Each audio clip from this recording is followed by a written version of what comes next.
sunwatuna doğan Türkmen alavay, halkın milli kımmatına Kemal Türkmen alavay. Yurdum coşkunun mekani, toyun boşluğun mekani, uçurli sızgır ve pali Nereden Türkmen alavay.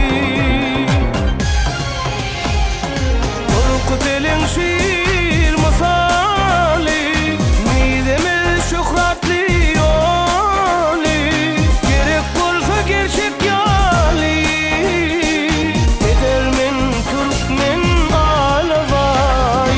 Korku telin şiir masali, midemiz şöhretli yoli, gerek bolsa gerçek yali Edermen Türkmen alavay.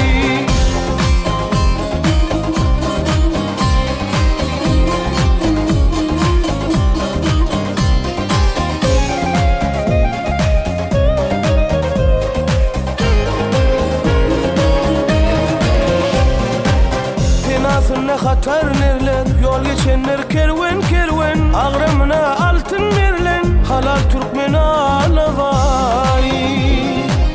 Koca tarihte adı var, geçmişten canlı yar